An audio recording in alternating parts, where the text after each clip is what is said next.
நீங்க எல்லாரும் கோர்ட்டுக்கு போயிருப்பீங்க. உங்களுக்கு நீங்க மனு கொடுத்த அன்னைக்கே விசாரணைக்கு யாருக்கால வந்திருக்குமா சொல்லுங்க. ரெண்டாவது, அவர் கொடுத்த மனு கோயிலுக்கே போய் சேரலங்க. கோயிலுக்கு போய் சேர்றதுக்கு முன்னாடி போஸ்ட் ஆபீஸ்ல இருந்து டெலிவரி ஆகிறதுக்கு முன்னாடி போட்டாங்க. 10 மணிக்கு ஹைகோர்ட் போஸ்ட் ஆபீஸ்ல அனுப்புவாங்க. அனுப்பிட்டு 10:30 மணி கோர்ட்ல உள்ள போட்டு ஜட்ஜிட்ட மென்ஷன் பண்ணி நீங்க நம்பர் பண்ண சொல்லுங்க. இது மாதிரி விஷயங்கள உடனே நம்புறேன், அன்னைக்கே லிஸ்ட் ஆகி வந்துடும். யாருக்காவது இது நடக்குமா? தீர்ப்பை நீங்க படிச்சீங்கன்னா இது தீர்ப்பல்ல, நீதிபதியோட ஒப்பீனியன் தெரியும். நீதிபதிகள் தீர்ப்பு கொடுக்கலாம், ஒப்பீனியன் கொடுக்க முடியுமா சொல்லுங்க. எங்காவது நீதிபதிகள் ஒப்பீனியன் கொடுக்க முடியுமா? பாபர் மசூதி வழக்குல ஒப்பீனியன் தான் கொடுக்குறாங்க, தீர்ப்பு கிடையாது. 2014 தீர்ப்பு வரும்போது அம்மையார் ஜெயலலிதா தான் போலீஸ் மினிஸ்டர். அவங்க எடுத்த முடிவு தான் உச்சி பிள்ளையார் கோயில் தான் நாங்க ஏத்துவோம், வேற இடத்துல மாற்ற மாட்டோம் அப்படின்னு அவங்க தான் சொல்லியிருக்காங்க. அவங்க தான் இன்னைக்கு போலீஸ் மினிஸ்டர். இப்ப அம்மாவை கண்டிச்சு இன்னைக்கு ஒரு தீர்மானம். அடுத்து 2017 அப்பீல் வரும்போது அன்னைக்கு போலீஸ் டிபார்ட்மெண்ட் எடப்பாடி தன்னையே கண்டிச்ச ஒரு தீர்மானம் உலகத்துல இந்த கட்சி இருக்காத வேற யாரும் போட மாட்டாங்க. சாமானியனுக்கு ஒரு பட்டா கொடுக்கறது, பென்ஷன் கொடுக்கறது, இதெல்லாம் அதிகாரி மறுக்கிறது. ஒரு வீட்டை தப்பா அடிச்சிருப்பான், இதுக்கெல்லாம் சிஎஸ்ஓ போலீஸ் அனுப்பி இவனுக்கு இந்த தீர்ப்பு நடைமுறைப்படுத்து அப்படின்னு சொல்லாத நீதிபதி இந்த ஒரு வழக்கில் மட்டும் அப்படி செய்ய முடியுமா? தீபத்தூண்ல ஒரே இடத்துல தான் ஏத்த முடியும். எல்லா கோயிலும் ஒரு இடத்துல தான் தீபம் ஏத்துறாங்க, 2 இடத்துல ஏத்துற வழக்கு கிடையாது. அதுக்கு மாறா செய்ய முடியாது அப்படின்னு ராஜா பட்டர் சொல்லியிருக்காருங்க. ராஜா பட்டர் சொல்லியிருக்காரு. ராஜா பட்டர் சொன்னதை ராம ரவிக்குமார் மீற முடியுமா? ராஜா பட்டர் சொல்றது சரியா, ராம ரவிக்குமார் சொல்றது சரியா, நீங்களே முடிவு பண்ணுங்கன்னு சிரிக்கிறார். ராம ரவிக்குமார் தாக்கல் செய்த வழக்கு 28/10 அவர் மனு கொடுக்கிறார். அவர் மனுவில் ஒரு வேடிக்கை என்னன்னா, கார்த்திகை தீபத்தூண்ல மசூதி பக்கத்தில் இருக்கக்கூடிய, தர்கா பக்கத்தில் இருக்கக்கூடிய கார்த்திகை தீபத்தூணில் ஏற்ற வேண்டும் அவர் மனுவிலே கேட்க. அவர் என்ன கேட்கிறாருன்னா, வழக்கமா கோயில்ல பாரம்பரியமா எந்த இடத்துல ஏற்றுவீங்களோ அங்கே ஏத்துங்கன்னு கேட்கிறார். கோயில்ல இருந்து பதில் கொடுத்து நாங்க பாரம்பரியமா உச்சி பிள்ளையார் கோயில் ஏத்துறோம், அங்கே ஏத்துறோம், உங்க கோரிக்கை ஏற்கப்பட்டதுன்னு சொல்லிட்டாங்க. அவர் கோரிக்கை அவங்க ஏத்துக்கிட்டாங்க. ஏத்த பிறகு அவர் கோர்ட்டுக்கு போறாரு, என் கோரிக்கை ஏத்தது தப்புன்னு கோர்ட்டுக்கு போறாரு. வக்ஃபோர்டு தரப்புல வந்த வழக்கறிஞரும் 4 வழக்கு இருக்குங்க, பேப்பரை எங்களுக்கு இதுவரை கிடைக்கல, எங்களுக்கு டைம் கொடுங்க, பதில் மனு போடணும், சொத்து எங்க சொத்து, நாங்க பதில் மனு போடணும், தீபத்தூணா சர்வே கல்லான்னு முடிவு பண்ணணும் அவரும் சொன்னார். ஆனா நீதிபதி எதையுமே கேட்கல. 28ஆம் தேதி அவர் ரிசர்வ் பண்றாரு. ஏன் ரிசர்வ் பண்றாருன்னா, அவருக்கு அன்னைக்கோட போர்ட்போலியோ முடியும். HRNC வழக்கில் விசாரிக்கக்கூடிய போர்ட்போலியோ அவர் 3 மாதத்துக்கு ஒரு தடவை போர்ட்போலியோ ஜட்ஜஸ் மாறுவாங்க. அந்த 3ஆவது மாதம் முடிவு டிசம்பர் 1ஆம் தேதி அவர் கிடையாது, வேற ஜட்ஜ் வந்துடுறாரு. அவங்க தரப்பு வைக்கல் பிஜேபி வைக்கல் விரும்புறாரு, அதனால சேர்த்து போவோமே. பிஜேபி நாளைக்கு ட்ரம்ப் சேர்க்கணும்னு சொன்னா சேர்த்துருவாரா? ஒரு வழக்குல யார் பார்ட்டி, லாண்ட் ஆர்டர் யாரோட பொறுப்பு? ஒரு ஸ்டேட்டோட சப்ஜெக்ட் இல்லையா? யூனியன் கவர்மெண்ட்டுக்கு இந்த பிரச்சனைக்கு என்ன சம்பந்தம்? நான் கோயிலுக்கு இப்போ போக போறேன், மலையை ஆய்வு பண்ணா போக போறேன். நான் என் மனைவி முருகபக்தி அவங்களோட நான் போவேன். நீங்க மீடியாவில் பேசுறாங்க. நான் சொன்னேன், எனக்கு உங்களோட பிரச்சனை பர்சனல் கிடையாது, எனக்கு உங்களோட பிரச்சனை ஐடியாலஜி. உங்க ஐடியாலஜிக்கு எனக்கு தான் பிரச்சனை. அன்னைக்கு தான் தர்காவை பார்ட்டியா சேர்க்கிறாரு. அதுவரை தர்கா பார்ட்டியே கிடையாது வழக்குல. தமிழ்நாட்டுக்கு ஒரு நல்ல வாய்ப்பு அப்படின்னு தான் நான் இந்த பிரச்சனையை பார்க்குறேன். ஒரு பாசிட்டிவா, உத்தரப்பிரதேசத்தில் நீ நினைச்சதை பண்ணிட்ட, கர்நாடகாவில் நீ நினைச்சதை பண்ணிட்ட, ஆனால் தமிழ்நாட்டில் நீ நினைச்சதை ஒருபோதும் பண்ண விட மாட்டோம்.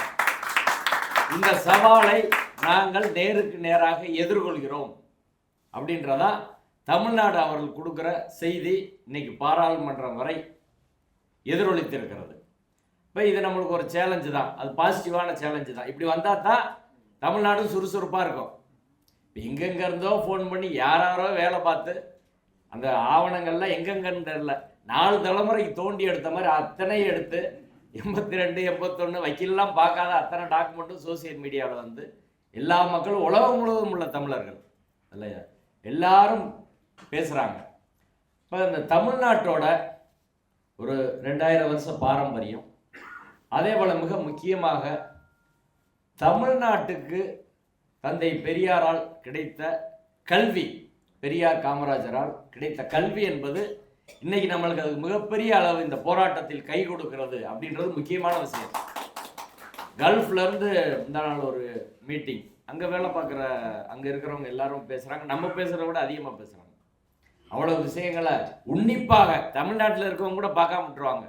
ஆனால் வெளியில் இருக்கவங்க, அமெரிக்காவில் இருக்கிறவங்க, கல்ஃபில் இருக்கிறவங்க, எல்லா நாட்டில் இருக்கிற தமிழர்கள் மிக உன்னிப்பாக எல்லா விஷயங்களையும் கவனித்து இதற்கு ஆதரவாக என்னென்ன முடியுமோ அவங்களால முடிஞ்ச பிரச்சாரங்கள்லாம் பண்ணுறாங்க. அதில் அவர்கள் சொல்கிற ஒரு செய்தி என்பது, தமிழ்நாடு யாருக்கும் தலை வணங்கக்கூடாது, பார்ப்பனியத்துக்கு ஒருபோதும் தமிழ்நாடு தலை வணங்கக்கூடாது. யார் தலை வணங்கினாலும் அவங்க ஓரமாக தான் போயிடணும். எதிர்த்து நிற்பது தான் சரியானது அப்படின்னு. அப்போ இந்த ஒரு வாய்ப்பாக எடுத்து தமிழ்நாடு என்றால் என்னவென்பதை பார்ப்பனிய சங் பரிவார் கூட்டத்திற்கு காட்டுவதற்கு ஒரு சரியான வாய்ப்பு என்ற முறையில் தான் நாம் செயல்பட்டு கொண்டு இருக்கிறோம். எல்லாம் இது கூட்டு உழைப்பு தான். என்னை போன்ற சிலர் தெரியலாம். நான் மதுரை மத நல்லிணக்க மக்கள் கூட்டமைப்பு என்ற அமைப்பை வைத்து சின்ன சின்ன அமைப்புகள் தான், அதில் ஒரு 30-35 அமைப்புகள் இருக்கும்.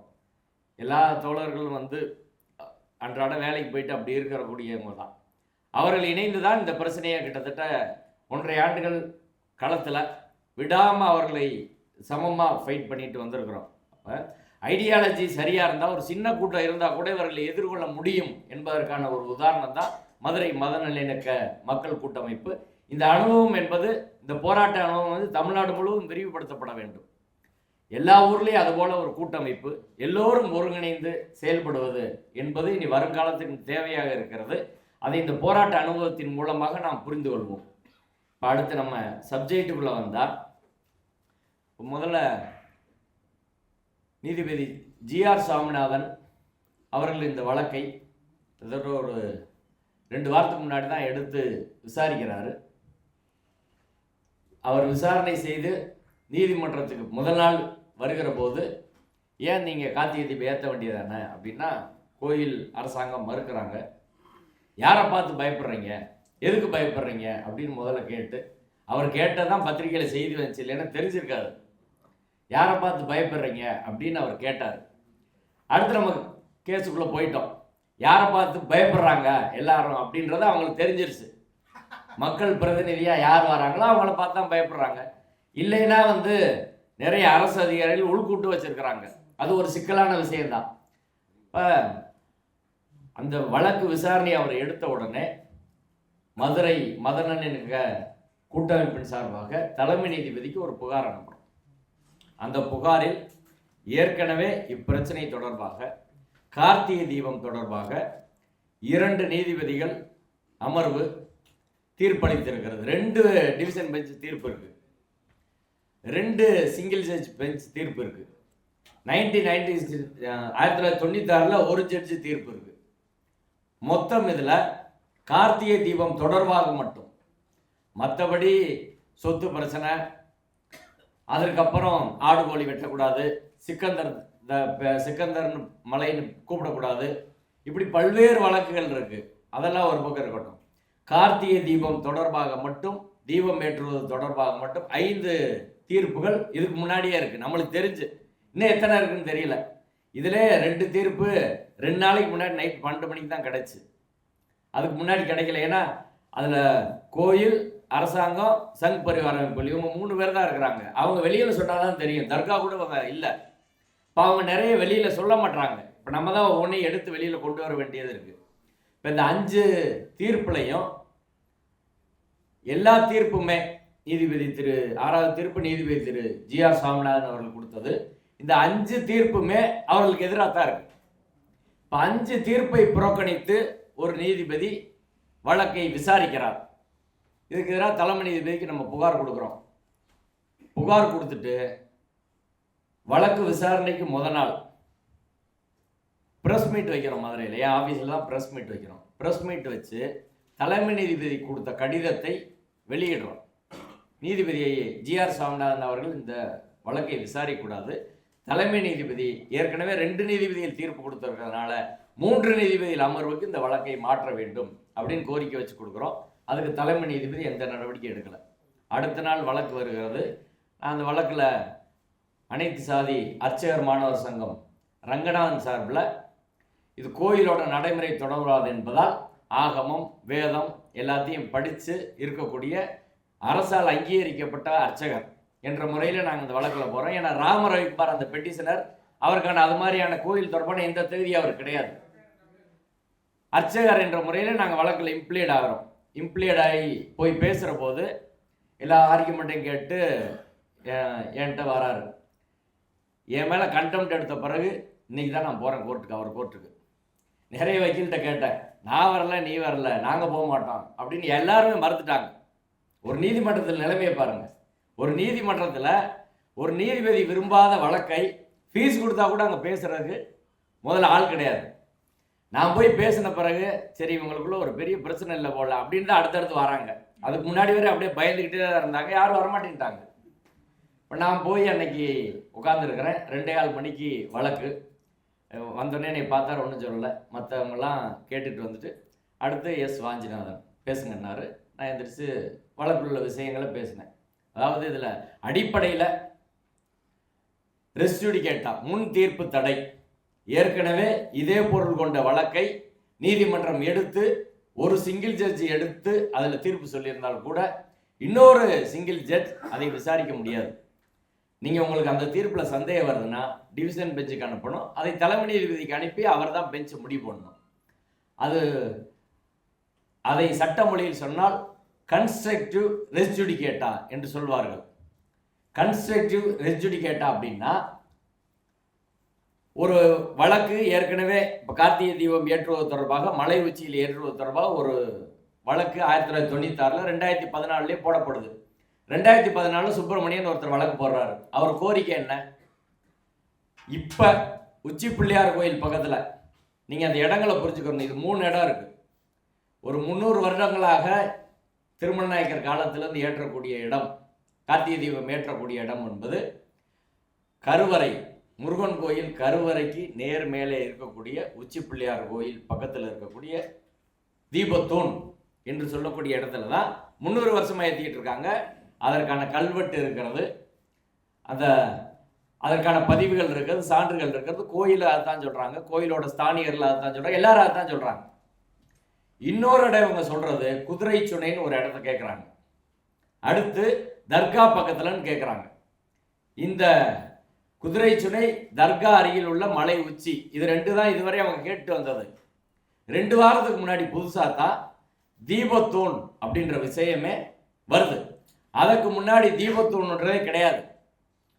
23 தீர்ப்பு, 26, 31 பிரிவி கவுன்சில் தீர்ப்பு, அதுக்கப்புறம் 58, 62, 65, 68, 78, 81 இப்படி வரிசையாக வழக்கு இருக்குது. 2011, 2014, 2017, 2021, 2024 ஆடுகோழி வெட்டும் வழக்கு வரை கிட்டத்தட்ட ஒரு 17 வழக்குகள் தீர்ப்பு இருக்கு திருப்பரங்குன்றம் தொடர்பாக. அந்த 17 தீர்ப்பிலும் எந்த ஒரு இடத்திலும் இப்படி ஒரு தீபத்தூண் இருக்குன்னு அவங்க சொல்லவே இல்லை. கார்த்திகை தீபம் தொடர்பான 5 வழக்குலையும் இப்படி ஒரு தீபத்தூண் இருக்குன்னு சொல்லலை. மலை உச்சியில் ஏற்ற வேண்டும், அதாவது தர்கா பக்கத்தில் மலை உச்சியில் ஏற்றணும்னு சொல்கிறாங்க, குதிரை சுனையில் ஏற்றணும்னு சொல்கிறாங்க, அவ்வளோதான். இப்போ நீதிபதியிடம் இந்த ஏற்கனவே டிவிஷன் பெஞ்ச் தீர்ப்பு இருக்குது, இது சிங்கிள் ஜட்ஜ் தீர்ப்பு இருக்குது. சுப்பிரமணியன் என்பவர் தாக்கல் செய்த வழக்கை அவர் என்ன சொல்கிறாருன்னா, நீங்கள் இப்போ கார்த்திகை தீபம் கோயில்கிட்ட ஏற்றுறீங்க, அந்த இடம் இறந்தவர்களுக்கான மோட்ச தீபம் ஏற்றும் இடம். அந்த இடத்துல கார்த்திகை தீபம் ஏற்றுவது ஆகம விதிகளுக்கு புறம்பானது, எனவே இங்கே ஏற்றக்கூடாது, மலை உச்சியில் ஏற்றணுன்றதா அவர் கோரிக்கை. அந்த வழக்கு நீதிபதி திரு வேணுகோபால் முன்பு விசாரணைக்கு வருகிறது. வேணுகோபால் நீதிபதி கேட்குறாரு, ஆகமத்துக்கு புறம்பானதுன்னு சொல்கிறீங்க, டாக்குமெண்ட் கொடுங்க, ஆகமத்தை ப்ரொடியூஸ் பண்ணுங்கள், எந்த ஆகமத்தில் சொல்லியிருக்கு அப்படின்னு. இந்த ஆகமம்னு சொல்லுவாங்க, ஆனால் நம்ம ஆதாரம் கேட்டால் என்னைக்கு கொடுத்தது கிடையாது. ஆமாம், எந்த ஆதாரமும் கொடுக்கல. கொடுத்தோடனே அவர் நீதிபதி திரு வேணுகோபால் அவர்கள் 2014 ஆகமத்தை நான் கேட்டேன், எந்த எவிடன்ஸும் கொடுக்கல, கோயில் நிர்வாகம் இந்த இடம் தான் சரின்னு சொல்கிறாங்க, எனவே ஆகமத்துக்கு புறம்பானது என்று சொல்வதற்கான எந்த டாக்குமெண்ட்டும் இல்லைன்னு சொல்லி தள்ளுபடி பண்ணிடுறாரு. அதற்கு எதிராக 2017 நீதிபதிகள் திரு கல்யாண சுந்தரம், பவானி சுப்பராயன் தலைமையிலான அமர்வில் அதே சுப்பிரமணியன் ரிட் அப்பீல் போடுறாரு. ரிட் அப்பீல் போடுற போது நீதிபதி வேணுகோபால் அவர்கள் சொன்ன ஆகமம் என்ற பாயிண்ட்டை உறுதி செய்து கூடுதலாக ஒரு பாயிண்ட் சொல்கிறாங்க. இங்கே உச்சி பிள்ளையார் கோயில் பக்கத்தில் தர்கா நிர்வாகமும் கோயில் நிர்வாகமும் இணைந்து அமைதியான முறையில் பல 10 ஆண்டுகளாக கார்த்திகை தீபம் ஏற்றுக்கிட்டு இருக்காங்க. அந்த அமைதியை, நல்லிணக்கத்தை ஏன் குலைக்க வேண்டும் என்பதற்கான காரணம் எது இவங்க சொல்லலை, அதை குலைக்க தேவையில்லை, எனவே இந்த வழக்கை தள்ளுபடி செய்கிறோம் என்று 2017 நீதிபதிகள் கல்யாண சுந்தரம், பவானி சுப்பராயன் சொல்லிட்டாங்க. அதுவும் கார்த்திகை தீபம் தொடர்பான வழக்கு தான். அது மலை உச்சின்னு கேட்டாங்க. மலை உச்சினாலே இவங்க தர்கா பக்கத்தில் இருக்க மலை உச்சி தான். அடுத்து இதே 2014 நம்மளுக்கு அந்த ஜட்ஜ்மெண்ட் இப்போதான் ரீசெண்டாக கிடச்சி. நீதிபதி வேணுகோபால் அவர்களிடம் இன்னொரு வழக்கு வருது. என்ன வழக்குன்னா, போலீஸ் ப்ரொடெக்ஷன் வேணும், நாங்கள் கார்த்திகை தீபம் மலை உச்சியில் இல்லை குதிரை சுனையில் ஏற்ற போகிறோம். 2014 2 வழக்கு இருக்கு பாருங்க. ஒன்று மலை உச்சி சொல்றாங்க, மலை உச்சி தர்கா பக்கத்தில். இன்னொரு வழக்கு குதிரை சுனை என்று இந்த தர்காவிலேருந்து 300 மீட்டர் தாண்டி ஒரு இடம் இருக்கு, அந்த குதிரை சுனையில் எங்களுக்கு கார்த்திகை தீபம் ஏற்றுவதற்கு காவல்துறை பாதுகாப்பு தர வேண்டும் என்று காவல்துறைக்கு ஒரு பெட்டிஷன் கொடுக்குறாங்க. கொடுத்தது யாருன்னா அகில பாரத ஹிந்து மகாசபா, திருநெல்வேலியில் இருக்கக்கூடிய அகில பாரத ஹிந்து மகாசபாவின் துணைத் தலைவர் கணேசன் என்பவர் அந்த வழக்கை தொடுக்கிறார்.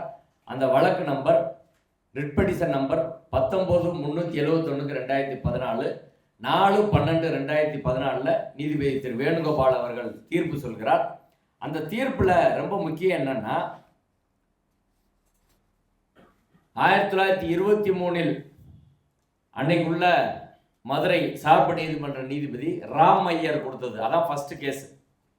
இந்த சொத்துரிமை தொடர்பான முதல் வழக்கு அந்த 25/8/1923 மதுரை சார்பு நீதிமன்ற நீதிபதி ராம் ஐயர் சொன்ன தீர்ப்பை அவர் டீட்டெயிலாக டிஸ்கஸ் பண்றாரு. அதற்கு பிறகு 1996 ஒரு தீர்ப்பு சொல்றாங்கல்ல, 15 மீட்டர் தள்ளி தர்காவிலிருந்து 15 மீட்டர் தள்ளி ஏத்துக்கிற சொல்லிட்டாங்க. அந்த தீர்ப்பை நடைமுறைப்படுத்த வேண்டும் என்பதுதான் இந்த வழக்கு, ராம ரவிக்குமார் சொன்ன வழக்கு. அந்த வழக்கையும் டிஸ்கஸ் பண்றாரு. ரெண்டையும் டிஸ்கஸ் பண்ணி அதில் அவர் சொல்ற ஒரே ஒரு விஷயத்தை மட்டும் நான் வாசிக்கணும்னு நினைக்கிறேன். எல்லா விஷயத்தையும் சொல்லிட்டு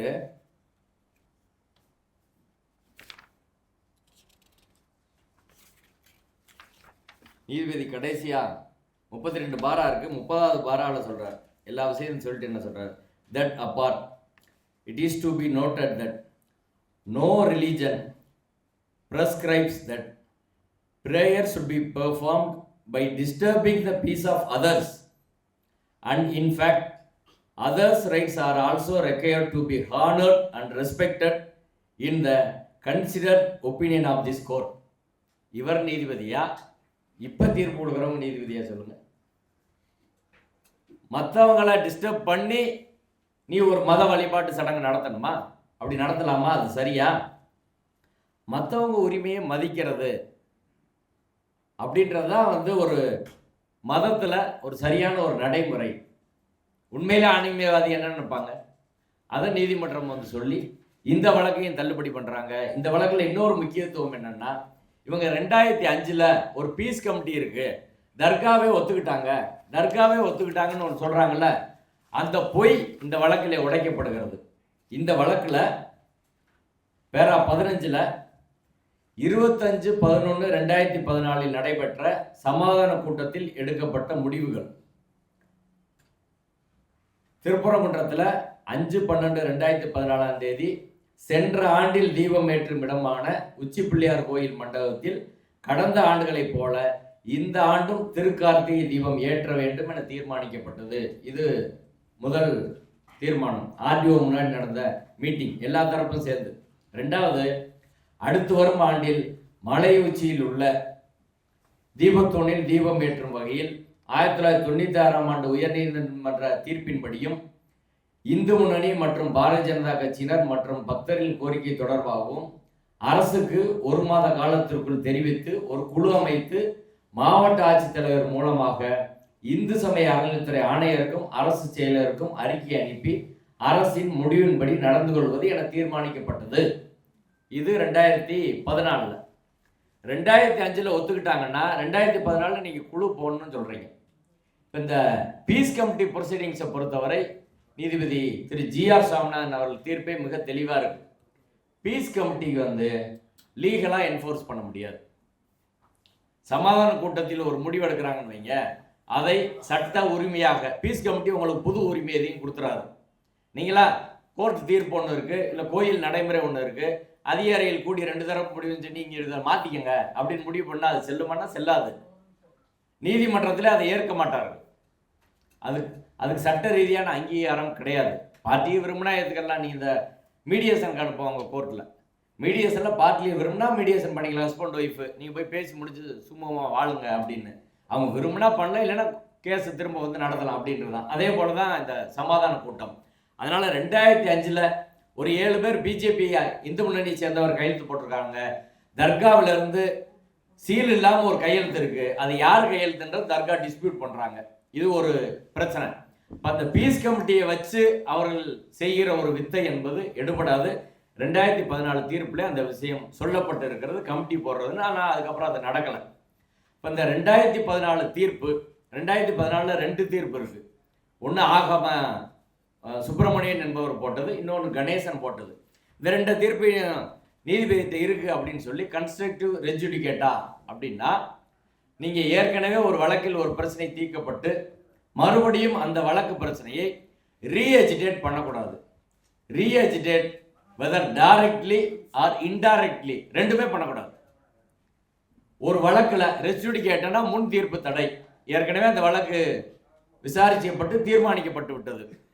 கன்ஸ்ட்ரக்டிவ் ரெஜுடிகேட்டனா என்னன்னா, அதுக்கு நீதிபதி ஜிஆர் சாமிநாதன் வேற ஒரு கேஸில் சொல்லியிருக்காரு. நீங்கள் ஒரு வழக்கு தாக்கல் செய்கிற போதே எல்லா கிரவுண்டையும் எடுக்கணும். ஒவ்வொரு வருஷம் ஒரு கிரவுண்ட் எடுக்க முடியாது. அப்பயே நீங்கள் இந்த தீபத்தூன்னு சொல்லியிருக்கணும், இந்த இடம்னு சொல்லியிருக்கணும். அப்படி என்னென்ன கிரவுண்ட் இருக்கோ எல்லாத்தையும் எடுக்கணும். உதாரணத்துக்கு எடுத்துக்கிட்டா, பாபர் மசூதி தீர்ப்பு இருக்கு, சுப்ரீம் கோர்ட் வரை இன்னைக்கு முடிஞ்சு போச்சு.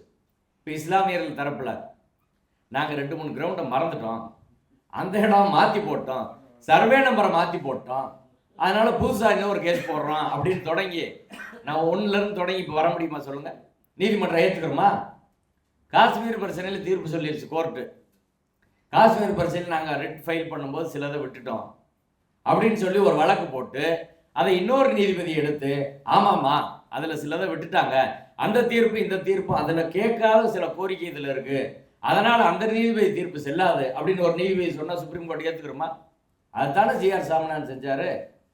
கன்ஸ்ட்ரக்டிவ் ரெஜுடிகேட்டன்னா நீங்கள் இன்டைரக்டாக கூட பண்ண முடியாது அப்படின்றதான். ரீஎஜிடேட் பண்ண முடியாது, இன்டைரக்டாக பண்ண முடியாது. இப்போ அதான் நடந்திருக்கு. ரீஎஜிடேட் பண்ணியிருக்காங்க, இன்டைரக்டாக பண்ணியிருக்கிறாங்க. இதை நீதிபதியிடம் சொல்லிட்டு உச்ச நீதிமன்ற தீர்ப்புகள் 4-5 தீர்ப்புகளை நான் சொன்னேன். அதுக்குள்ள டீட்டெயிலாக போக வேண்டியதில்லை, அதையெல்லாம் கொடுத்தோம். அடுத்து ஜுடிஷியல் டிசிப்ளின். 2 நீதிபதிகள், 2 பெஞ்ச் இருக்கு, டிவிஷன் பெஞ்ச் 2017 நீதிபதிகள் கல்யாண சுந்தரம், பவானி சுப்பராயன் தலைமையிலான அமர்வு, நீதிபதிகள் எம் சுந்தரேஷ், சதீஷ்குமார் தலைமையிலான அமர்வு. எம் சுந்தரேஷ் அவர்கள் இன்னைக்கு சுப்ரீம் கோர்ட் ஜட்ஜாக இருக்கார், கொலிஜியத்தில் இருக்கார், மூத்த நீதிபதி உச்ச நீதிமன்றத்தில். அவர் 2017 தீர்ப்பு கொடுத்துருக்கிறாரு.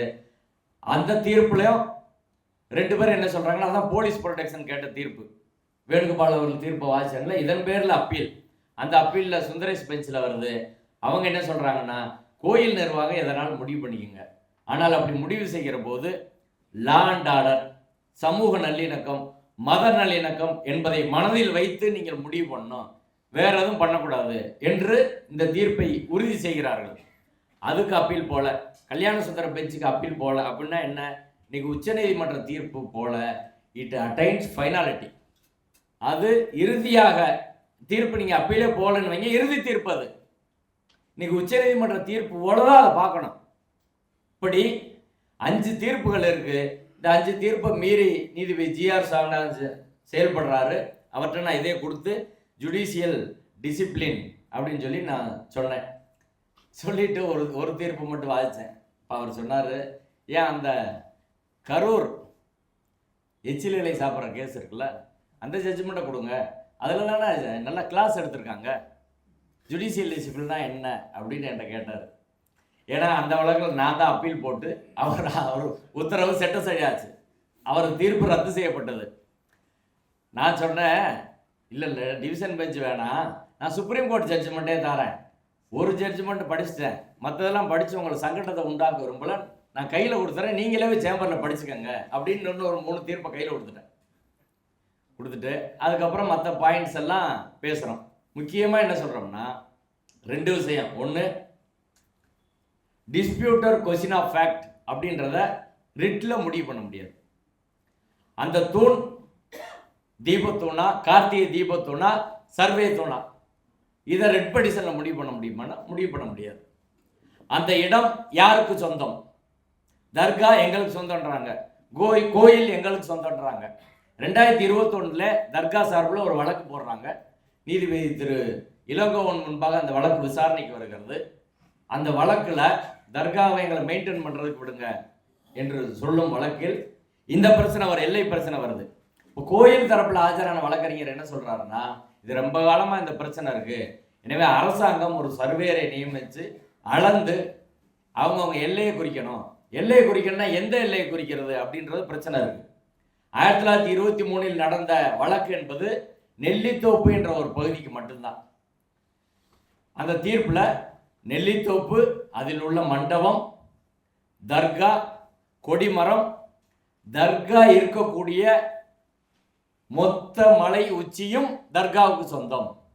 Whole top of the hill where dargah stands அப்படின்ற வார்த்தையே இருக்கு. இப்போ மொத்த மலையும் சொல்றாங்கல்ல, தர்கா இருக்க பகுதி, மீத பகுதி மலை கோயில் நிர்வாகத்துக்கு சொந்தம். இந்த மொத்த மலை தர்கா இருக்கிற பகுதி அப்படின்றது எல்லை இதுவரை பிரிக்கலை. மலையில் அவங்க எல்லையை பிரித்து வரையறுக்கலை. 1962 ஒரு கமிஷனர் போட்டு நீதிமன்றத்தின் சார்பில் அளக்குறாங்க. அதில் நெல்லித்தோப்பை மட்டும் பிரிக்கிறாங்க, ஆனால் மேல் உள்ள மலைப்பகுதியை பிரிக்கலை. இது 2021 அரசு கோயில் சார்பில் வந்த வழக்கறிஞர் நீதிமன்றத்தில் சொல்கிறாரு, எல்லையை பிரிச்சிடணும், அதான் சரியாக இருக்கும் அப்படின்னு சொன்னோடனே தர்கா தரப்பு அதை ஒத்துக்கிறாங்க. ஒத்துக்கிட்டோன்னு நீதிபதி சொல்கிறாரு, இது எல்லையை முறையாக திரும்ப அளந்தால் தான் இந்த பிரச்சனை என்பது தீர்க்கப்படும் அப்படின்னு சொல்கிறாரு. கவர்மெண்ட் இப்போ போய் அளந்தால் அது தேவையில்லாத பிரச்சனைக்கு வழிவகுக்கும் அப்படின்னு சொன்னதுனால அது அப்படியே நின்று போச்சு 2021. இப்போ இது எதனால் நான் சொல்கிறேன்னா, டிஸ்பியூட்டட் கொஸ்டின் ஆஃப் ஃபேக்ட். எல்லையில் யார் எல்லையில் அது இருக்குது. இது நீதிமன்றத்தில் தர்கா தரப்பு வைக்கலன்னு சொன்னாங்க, வக்ஃபோர்டுன்னு சொன்னாங்க, வக்ஃபோர்டு சொத்து அவங்களும் சொன்னாங்க. ஆனால் நீதிபதி அதையும் கேட்கல, இந்த வாதத்தையும் அது தீர்ப்பில் இதை டிஸ்கஸ் பண்ண கூட கிடையாது, அப்படியே வாங்கி வச்சிட்டார். அடுத்து இது போல பல்வேறு வாதங்களை நீதிமன்றத்தில் சொல்கிறோம், எல்லாத்தையும் கேட்டுக்கிட்டாரு, பொறுமையாக கேட்டு அடுத்து என்கிட்ட கேட்டார், வாஞ்சிநாதன் கவர்மெண்ட் அட்வொகேட் கரெக்டாக ஆர்கியூ பண்ணாரா, ஏன்னா அடுத்து இது மாதிரி மீட்டிங்கில் பேசிடுவோன்னு. நான் பேசாமல் இப்படியே நின்னேன். சொல்லுங்க, கவர்மெண்ட் அட்வொகேட் கரெக்டாக பேசினாரா பேசலையா? ஏஏஜி வீரகதிரவன் தான் அன்றைக்கி ஆஜரானது. 2-3 வழக்கில் அவர் சரியாக பேசலை, நம்ம வெளியில் பேசியிருக்கோம், அதனால் கேட்குறாரு, அவர் சொல்லுங்க அப்படின்னு. நல்லா தாங்க பேசினாரு அப்படின்னு சொன்னேன். ரைட்டு. ரெண்டாவது, இந்த நான் கோயிலுக்கு இப்போ போக போகிறேன், சரியா? கோயிலுக்கு போக போகிறேன், மலையை ஆய்வு பண்ண போக போகிறேன். நான் என் மனைவி முருக பக்தர், அவங்களோட நான் போவேன், நீங்கள் மீடியாவில் பேசிடாதீங்கன்னு சொன்னார். நான் சொன்னேன், எனக்கு உங்களோட பிரச்சனை பர்சனல் கிடையாது, எனக்கு உங்களோட பிரச்சனை ஐடியாலஜி, உங்கள் ஐடியாலஜிக்கு எனக்கு தான் பிரச்சனை அப்படின்னு சொன்னேன். சரின்னு கேட்டுட்டார், அவ்வளோதான். அன்னைக்கு முடிஞ்சிருச்சு. அன்னைக்கு தான் தர்காவை பார்ட்டியாக சேர்க்குறாரு. அதுவரை தர்கா பார்ட்டியே கிடையாது வழக்கில். புதன்கிழமை போகிறாரு, அன்னைக்கு தான் பார்ட்டியாக சேர்க்குறாரு. அடுத்து வியாழக்கிழமை வழக்கு தர்கா தரப்புலேருந்து வருது, இது வக்ஃபோர்டு சொத்துன்னு சொல்கிறாங்க, எங்களுக்கு எந்த பேப்பர்ஸும் கிடைக்கல, எங்களுக்கு டைம் வேணுங்க, பதில் மனு போகிறதுக்கு டைம் வேணும்னு கேட்குறாரு. முடியாதுன்றார். வியாழக்கிழமை நைட்டு ஈவினிங் 6 மணிக்கு மறுபடியும் வழக்கு எடுக்கிறாரு. தர்கா தரப்புக்கு ஆஜரான ஒரு வழக்கறிஞர், மூத்த வழக்கறிஞர் மோகன் சென்னையிலேருந்து வீடியோ கான்ஃபரன்ஸில் வராரு. செவ்வாய்க்கிழமை அவர் வழக்கு விசாரணைக்கு வரும்போது ஆன்லைனில் மோகன் என்ன சொன்னார்னா, இங்கே பாருங்கள், நீங்கள் அவசரமாக இதை எடுக்கிறீங்க, 100 வருஷம் பிரச்சனை, இது அவசரமாக இப்படி விசாரிக்க வேண்டிய என்ன தேவை அவசியம் இருக்குது, உங்கள் போர்ட்ஃபோலியோ இந்த வாரம் வெள்ளிக்கிழமையோட முடியுது, அப்படி நீங்கள் விசாரிக்க வேண்டிய அவசியம் தேவையும் கிடையாது, எனக்கு பேப்பரே கிடைக்கல இது வரையும், அதனால் நீங்கள் இதை விசாரிக்கக்கூடாது, நீங்கள் வாய்தா போடணும் அப்படின்னாரு. சரி, நீங்கள் வியாழக்கிழமை நேரில் வாங்க அப்படின்னு சொன்னார். நான் நேரில் வந்தாலே இதை தான் சொல்லுவேன்னு அவர் சொன்னார். அப்படியே அவருக்கு டென்ஷன் ஆயிடுச்சு. ஒன்று நெக்ஸ்ட் கேஸ்ன்ட்டார். அடுத்த கேஸுக்கு ஒரு வக்கீல் போனால் அவன் செத்தான், அவனை போட்டு கொள்ளுன்னு விரட்டி விட்டார். அடுத்த வியாழக்கிழமை காலையிலேருந்து எல்லாம் அப்படியே இருக்கிற 2 ஆளுக்கும் போட்டார், வரவே இல்லை. சாயந்தரம் 6 மணி மூத்த வழக்கறிஞர் சண்முக சுந்தரம், மூத்த வழக்கறிஞர் மோகன் எல்லாம் ஆன்லைனில் இருக்காங்க. கிளர் கூப்பிட்டு அந்த ஆன்லைன் ஆஃப் பண்ணிட்டார். அவர் மோகன் என்னைய இரிட்டேட் பண்ணிட்டாரு, அதனால் எனக்கு ரொம்ப இதாகிடுச்சு, அதனால் ஆஃப் பண்ணு, நான் காலையிலேருந்து உட்காந்துருக்கேன்ல, எனக்கு சுகர் இருக்குது, பிபி இருக்குது, எல்லா பிரச்சனையும் இருக்குது. அதனால் வந்து இரிட்டேட் பண்ணால் என்னால் ரொம்ப பிரச்சனையாயிரும். நாளைக்கு காலைல ஃப்ரெஷ்ஷாக அவங்க வரட்டும், அப்போ நான் டீல் பண்ணிக்கிறேன். ஆஃப் பண்ணிட்டாங்க.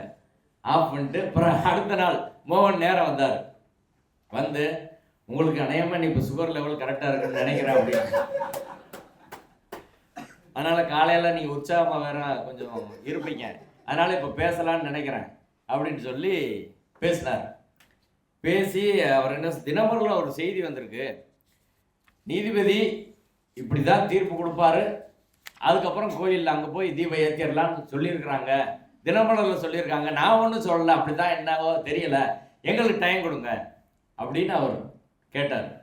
தர்கா தரப்பில், வக்ஃபோர்டு தரப்பில் வந்த வழக்கறிஞரும் 4 வழக்கு இருக்குங்க, பேப்பரை எங்களுக்கு இதுவரை கிடைக்கல, எங்களுக்கு டைம் கொடுங்க, பதில் மனு போடணும், சொத்து எங்கள் சொத்து, நாங்கள் பதில் மனு போடணும், அது தீபத்துனா சர்வே கல்லான்னு முடிவு பண்ணணும்னு அவரும் சொன்னார். ஆனால் நீதிபதி எதையுமே கேட்கல. 28ஆம் தேதி அவர் ரிசர்வ் பண்ணுறாரு. ஏன் ரிசர்வ் பண்ணுறாருன்னா, அவருக்கு அன்னைக்கோட போர்ட்ஃபோலியோ முடியுது. ஹெச்ஆர்என்சி வழக்கில் விசாரிக்கக்கூடிய போர்ட்ஃபோலியோ அவர் வந்து 3 மாதத்துக்கு ஒரு தடவை போர்ட்ஃபோலியோ ஜட்ஜஸ் மாறுவாங்க. அந்த 3ஆவது மாதம் முடிவு டிசம்பர் 1ஆம் தேதி அவர் கிடையாது, வேற ஜட்ஜு வந்துடுறாரு.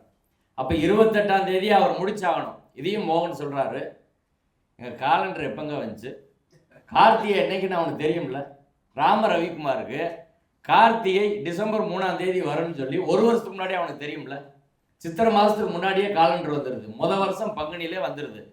இப்போ கடைசியில் உங்கள்கிட்ட வந்து இப்படி போடுறாங்க, இது எப்படி சரியாக இருக்கும்? அதனால் இது இந்த நடந்தது எதுவுமே சரி கிடையாது, நீங்கள் அதனால் எங்களுக்கு டைம் கொடுக்கணுன்னாரு. அவர் எதையும் காதில் வாங்காமல் பதில் மனுக்கு ஒரு உயர்நீதிமன்ற ரிட் விதிமுறைகளின்படி 4 வாரம் டைம் கொடுக்கணும். டயத்தை குறைச்சி கூட கொடுக்கலாம், 1 வாரத்தில் தார 2 வாரம் கூட சொல்லலாம். ஆனால் அவர் பதில் மனு வாங்காமல் ஒரு வழக்கில் முடிவெடுப்பது என்பது எந்த நீதிபதியும் செய்ய மாட்டாங்க. இவர் தள்ளி போட்டிருப்பாரு, ஆனால் அவர் போர்ட்ஃபோலியோ முடிவு வேற ஜட்ஜிட்டு போயிடும். இப்போ நம்ம கேள்வி என்னன்னா, எல்லா நீதிபதியும் ஒன்று தானே, அவங்க சொல்கிற முடியல, யார் விசாரிச்சா என்ன, சட்டப்படி சொல்லட்டும், நானே விசாரிப்பேன் அப்படின்னா இந்த வழக்கில் ஏன் அப்படி அதீத ஆர்வம் காட்ட வேண்டும் அப்படின்ற கேள்வி வருதா இல்லையா? இது ஒன்று. 2வது விஷயம், இந்த வழக்கில்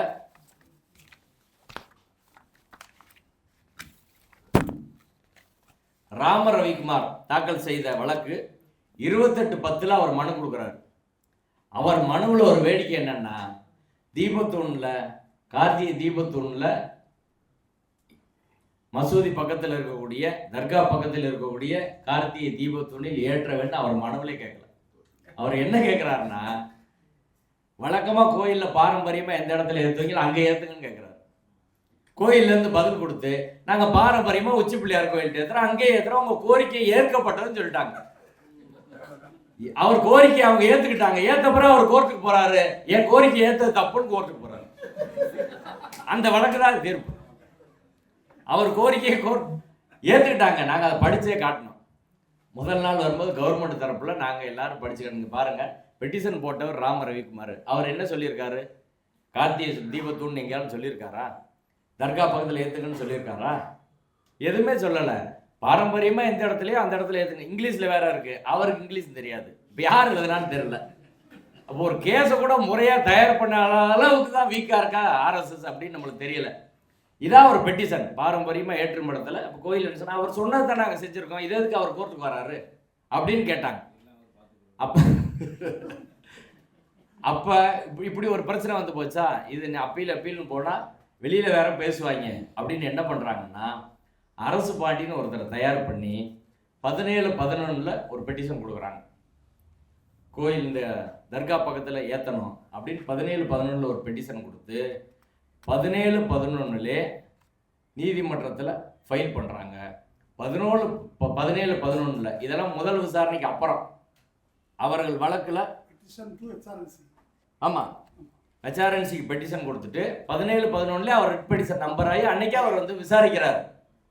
நீங்கள் எல்லாரும் கோர்ட்டுக்கு போயிருப்பீங்க, உங்களுக்கு நீங்கள் மனு கொடுத்த அன்னைக்கே நம்பரு, அன்னைக்கே விசாரணைக்கு யாருக்கால வந்திருக்குமா சொல்லுங்க. 2வது, அவர் கொடுத்த மனு கோயிலுக்கே போய் சேரலங்க. கோயிலுக்கு போய் சேர்றதுக்கு முன்னாடி போஸ்ட் ஆஃபீஸ்லேருந்து டெலிவரி ஆகிறதுக்கு முன்னாடி போட்டாங்க. 10 மணிக்கு ஹைகோர்ட் போஸ்ட் ஆஃபீஸில் அனுப்புவாங்க. அனுப்பிட்டு 10:30 மணி கோர்ட்டில் உள்ள போட்டு ஜட்ஜிட்ட மென்ஷன் பண்ணி இன்னைக்கு நம்பர் பண்ண சொல்லுங்க அப்படின்னா இமிடியேட்டாக நம்பர். இது மாதிரி விஷயம்ல உடனே நம்பரை அன்றைக்கே லிஸ்ட் ஆகி வந்துடும். யாருக்காவது இது நடக்குமா? வேற நீதிபதி என்ன செய்வாங்களா, நீங்க மனு போட்டு 1 மாசம் கழிச்சு தான் கோர்ட்டுக்கு வரணும், அதிகாரிக்கு போனோம், அதிகாரி அதை 1 மாசம் வச்சிருந்து முறையா பரிசீலிக்கல அப்படின்னா தான் நீங்க மேண்டாமஸ் கேட்டு வர முடியும். இந்த சாருக்கு நல்லா தெரியும். அப்ப அடிப்படையில அந்த முறை எதுவுமே பின்பற்றப்படாமல் 17ஆம் தேதி கொடுத்துட்டு அவன்கிட்ட போறதுக்கு முன்னாடி இங்க வந்து ஃபைல் பண்றாங்க. அது நம்பராது. இன்னொன்னு 16 ஒன்று கொடுக்குறாங்க. 16ஆம் தேதி கொடுத்துட்டு 18ஆம் தேதி அந்த வழக்கு போடுறாங்க. 19ஆம் தேதி ஒரு மனு கொடுக்குறாங்க. 17 வந்து அரசு பாண்டி, 16 பரமசிவம், 19 கார்த்திகேயன், 19ல கொடுத்து 21 ஒரு பெட்டிஷன்ல என்ன குறை இருக்கோ அடுத்தடுத்த பெட்டிஷன்ல அதை வந்து சேர்த்துக்கிட்டே வராங்க. நம்ம ஆர்கியூமெண்ட்ல சொல்றோம்ல, இப்போ இவங்களை தர்காவை சேர்க்கலன்னு அதில் சேர்த்து ஒன்று போடுறது, வக்ஃபோட சேர்க்கலன்னா அதையும் வந்து ஒன்று போடுறது. இதுல பாயிண்ட் விட்டீங்கன்னா அது ஒரு வழக்கு தாக்கல் செஞ்சோன்னையும் வாதமெல்லாம் தொடங்கி இதுல இந்த குறை இருக்கு, இந்த லேக்கனம் இருக்குன்னா அதை ஃபில் பண்ற மாதிரி அடுத்தடுத்த பெட்டிஷன் போட்டு வர முடியுமாங்க? அப்படி போட்டால் அதை நீதிமன்றம் அனுமதிக்க முடியுமா? ஆனால் அனுமதிச்சிருக்காரு. அனுமதிச்சு 19-11 கடைசியான ஒரு வழக்கு 28ஆம் தேதி ஒரு தீர்ப்புக்காக ஒத்திவைப்பு. இது எங்கேயாவது நடக்குமா சொல்லுங்க? இப்ப நீதிமன்ற நடைமுறை, இந்த வழக்கு விசாரித்த நடைமுறையே முறைகேடா நடந்திருக்குன்னு சொல்றாங்க. ஒரு ஃபேரான முறையில் இந்த வழக்கு விசாரணை முறையே நடக்கல. 2வது தீர்ப்பை பொறுத்தவரை ஏற்கனவே சொன்னதான். அந்த தீர்ப்புல எந்த இடத்துலையும் இவர்கள் காலங்காலமாக இங்க தீபம் ஏற்றி இருக்கிறாங்க, அவங்க வெளியில பேசுறாங்கல்ல, 6ஆம் நூற்றாண்டுல ஏற்றினாங்க, வெள்ளைக்காரன் முன்னாடி 2ஆம் உலகப் போர் காலம் வரை ஏத்துனாங்க. இது எதையுமே அவங்க நீதிமன்றத்தில் சொல்லல, எந்த பாயிண்டையும் சொல்லல. ஒரே ஒரு பாயிண்ட் வந்து சொன்னாங்க நீதிமன்றத்தில், ஒரு பெரிய டைப் செட்டு ஒரு 380 பக்கத்துக்கு போட்டாங்க. அதில் ஒரு டாக்குமெண்ட் போட்டாங்க. அந்த டாக்குமெண்ட் நமக்கு ஃபேவரன் டாக்குமெண்ட். வழக்கறிஞர் ஆனந்தவல்லி அவர்கள் ஒன்று தாக்கல் பண்ணாங்க. தீபத்தூண்னா என்ன அப்படின்னு தாக்கல் பண்ணாங்க. அந்த தீபத்தூண்னா என்னன்னா, உச்சி பிள்ளையார் கோயில் தீபத்தூணை அவங்க சரியா படிக்காம இந்த தீபத்தூணை பற்றி தான் அந்த புக்கில் சொல்லியிருக்குன்னு வந்து போட்டாங்க. 1981 தொல்லியல் துறையால், தமிழ்நாடு அரசின் தொல்லியல் துறையால் வெளியிடப்பட்ட ஒரு புத்தகத்தில் அந்த செய்தி இருக்கிறது. அந்த செய்தியில் என்ன சொல்றாங்கன்னா, பாருங்க, இதான் கோயில். இந்த கோயிலுக்கு நேர் மேலே இருக்கக்கூடிய இந்த இடம் தான் உச்சி பிள்ளையார் கோயில் மண்டபம். இங்கே தான் ஒரு தீபத்தூண் இருக்கு. இதான் அந்த தீபத்தூண். இந்த தீபத்தூண்ல இங்கே ஒரு அனுமார் சிலை இருக்கு. இது கீழே ஒரு கல்வெட்டு இருக்கு. அவங்க வந்து டாக்குமெண்ட் கோர்ட்டில் போடுறாங்க. அந்த டாக்குமெண்ட்ல என்ன இருக்குன்னே நான் படிக்கிறேன். தீபத்தூண், மலை அடிவாரத்திலிருந்து மலைக்கு சென்றால் பாதி வழியில் தீபத்தூண் ஒன்று இருப்பதை காணலாம். இந்த தூண் நாயக்கர் காலத்தது. இங்கதான் நீங்க முக்கியம், பாதி வழியில் தீபத்தூண். அவங்க கேட்கறது எங்க? மலை உச்சி, இது பாதி வழியில். 2வது, இந்த தூண் நாயக்கர் காலத்தது. நாயக்கர் காலத்து கல்வெட்டும் தூணிலே எழுதப்பட்டு, அது கீழே கல்வெட்டு இருக்கு. கல்வெட்டுக்கு மேல் அனுமன் ஒரு கையை ஓங்கி கொண்டு முகத்தை இடது பக்கம் திருப்பி கொண்டிருப்பதாக சிற்பமும் உள்ளது. இத்தீபத்தூண் ஆண்டவனுடைய தலையின் உச்சியில் நாட்டப்பட்டு இருப்பதாகவும் இதில் புண்ணியவான்கள் அனைவரும் விளக்கேற்றலாம் என்று கல்வெட்டு குறிப்பிடுகிறது. நேற்று பாராளுமன்றத்தில் பேசின MP வெங்கடேசன் அவர்கள், புண்ணியவான்கள்லாம் இங்கே விளக்கேற்றுறாங்க, அவங்களுக்கு புண்ணியம் வேணாம் போல, அதனால அங்கே வேணுன்றாங்க, புண்ணியவான் அவங்க கட்சியில் இல்லையான்னு தெரியலான்னு கேட்டார். அந்த கல்வெட்டில் ஆண்டவ சிற உச்சி மலையில் கம்பம் தீ நாட்டியதின் பேரில் சகல புண்ணியவான்களும் தீபம் போடலாம், சா சிவமயம் அப்படின்னு இருக்கு. இதை நீதிமன்றத்தில் நம்ம கொடுக்கல, அவங்க தான் கொடுத்தாங்க. அதுக்கப்புறம் நான் ஒரு PhD தீசிஸ் கொடுத்தேன் மதுரை காமராஜர் யூனிவர்சிட்டியில். நாகப்பான்னு ஒருத்தர் ஒரு PhD திருப்பரங்குன்றம் கோயிலை பற்றி பண்ணியிருக்காரு. பண்ண வருஷம் 1989. திருப்பதி கோயிலேருந்து அவருக்கு நிதி உதவி பண்ணி அதன் பேரில் பண்ணி மதுரை காமராஜ் யூனிவர்சிட்டியில் PhD போட்டிருக்காங்க. இதை அவங்க கொடுத்தோன்னே அவங்க இதில் இப்படி சொல்லியிருக்கிறாங்க. அதுக்கு சப்போர்ட்டாக இந்த PhD தீசிஸையும் கொடுக்குறேன்னு நான் இதை நீதிபதியிடம் வாய்ச்சி காட்டி நான் சொன்னேன். எந்த வருஷம்னு கேட்டார். 1989ங்க. இவங்க இந்து முன்னணி துவங்கினது பாபர் மசூதி இடிச்ச பிறகுதான் இந்த கார்த்திகை தீபம் ஏத்தணுன்ற பிரச்சனையை துவங்கினாங்க. அதுக்கு முன்னாடி வந்தது தான். இந்த இன்டென்ஷனா இருந்திருக்க வாய்ப்பு இல்லை அப்படின்னு சொன்னோடனே சரிதான் சரிதான் கேட்டுக்கிட்டார். அடுத்து கடைசி நாள் நாள் வரும்போது ஒரு அம்மா பேசுறாங்க, ஆனந்தவள்ளின்றவங்க. அவங்கள தான் நீதிபதி தீர்ப்பில் கடைசி பரவலை பாராட்டி இருப்பார். அவங்க கோர்ட்டுக்கு ரொம்ப அசிஸ்ட் பண்ணாங்க. அவங்க என்ன சொன்னாங்கன்னா, உண்ட வந்த பிடாரி ஊர் பிடாரியை விரட்டியது போல் தர்காக்காரங்க இந்த மலையை பிடிச்சிட்டாங்க அப்படின்னு சொன்னாங்க. நாள் போகும்போது நான் நாள் ஆர்கியூமெண்ட் அதை சொன்னாங்க. நம்மளுக்கு ஏற்கனவே வாக்கியா தகராறு, இன்னைக்கே சண்டை பிடிக்க வேணான்னு பேசாமல் இருந்துட்டேன் நான். கடைசி நாள் வரும்போது நான் சொன்னேன், அவங்க அன்னைக்கு உண்ட வந்த பிடாரி ஊர் பிடாரின்லாம் பேசினாங்க. இதுல வரலாற்றுல யார் முன்னாடி வந்தா யார் பின்னாடி வந்தா அப்படின்னு வரலாற்றை தோண்டிக்கிட்டே போனோன்னு வைங்க, பல பேரை பேச வேண்டிய இருக்கும். பல பேரை பேச வேண்டிய இருக்கும். அது நல்லா இருக்காது. ரெண்டாவது, கமலா ஹாரிஸ் எல்லாம் நம்ம வாழ் எல்லாம் அங்க போய் இருக்கிறதெல்லாம் பேசுறாங்க. அதெல்லாம் பெருமையாத்தானே பேசுறாங்க. இப்போ மைக்ரேஷன் என்பது வரலாற்று விதி. மைக்ரேஷன் இல்லைன்னா வரலாறே கிடையாது, வளர்ச்சியும் கிடையாது. மைக்ரேஷனுக்கு எதிராக எப்படிங்க பேச முடியும்? அதனால இஸ்லாமியர்கள் எங்க இருந்தோ வரல, இந்த நாட்டின் பூர்வ குடிகள். அவங்கள ஜாதியில ஒதுக்கி கோயிலுக்குள்ள விடாதனால தாங்க அப்படி போனாங்க அப்படின்னு சொன்னேன். இல்லை ஹீட்டட் ஆர்கியூமெண்ட்ல வந்ததெல்லாம் நீங்க சொல்லாதீங்க அப்படின்னு. இல்லைங்க, எனக்கு சொல்லணும் இல்லை, ஆனால் நிறைய பேர் இஸ்லாமியர்களே என்கிட்ட அந்த ஆன்லைன்ல எல்லா விசாரணையும் பார்த்துருக்காங்க. அவங்க கேட்டாங்க, அந்த அம்மா சொல்றாங்க ரைட்டு, நீதிபதியும் ஒன்றும் சொல்ல மாட்டாரு அப்படின்னு சொன்னாங்க, அதனால உங்கள்கிட்ட நான் சொல்றேன் அப்படின்னு சொன்னேன். அதையும் கேட்டுக்கிட்டாரு, வேற ஒன்றும் சொல்லலை. அதாவது ஒரு வழக்கில் எப்படி நம்மளை டீல் பண்ணாங்கன்னு தெரியும். இப்போ இந்த வழக்கில் எப்படி டீல் பண்ணுறாங்கன்னா ஆர்எஸ்எஸ்ஸிடம் கற்றுக்கொள்ள வேண்டியதாக தான். இப்போ இந்த வழக்கில் நம்மளோட பிரச்சனை பண்ணால் நான் என்ன சொல்லுவேன், சரி என் வழக்கை கேட்க விருப்பம்னா வேற ஜட்ஜிட்டு போடுங்க, நல்லதா போச்சு. ஆனால் அவங்க அப்படி இல்லை, ரைட்டு இந்த வழக்கில் இது ஒரு அரசியல் திட்டம், அதற்கு இப்படி தீர்ப்பு சொல்லணும்னா யாரையும் நம்ம எதுவும் பண்ணிடக்கூடாது, தீர்ப்பு சொல்கிற வரை எந்த பிரச்சனையும் வந்துடக்கூடாது, அவ்வளோதான். இங்கே தான் ஆர்எஸ்எஸ் நம்ம கற்றுக்கறணும்னு சொல்கிறேன் நான். இப்படி கல்வெட்டு அப்படின்னு அவங்க கொடுத்தது அதான். இப்போ மொத்தத்தில் அந்த தீர்ப்பில் எந்த இடத்துலையும் இது பழக்கம் வழக்கம் மரபு இதை தாண்டி நமக்கு ஃபேவராக அவங்க கொடுத்த ஒரு டாக்குமெண்ட்டை தாண்டி ஒரு சின்ன துண்டு பேப்பர் கூட ரொம்ப காலமாக அங்கே ஏற்றுனாங்க, இது தூணு, இதுக்கான கல்வெட்டு ஆதாரம் இருக்குது, புக்கு இருக்குது, எதுவுமே கொடுக்கலங்க, ஒன்று கூட கொடுக்கல. அதனால இவர் போறாரு கோர்ட்டுக்கு, கோர்ட்லேருந்து அங்கே போறாரு.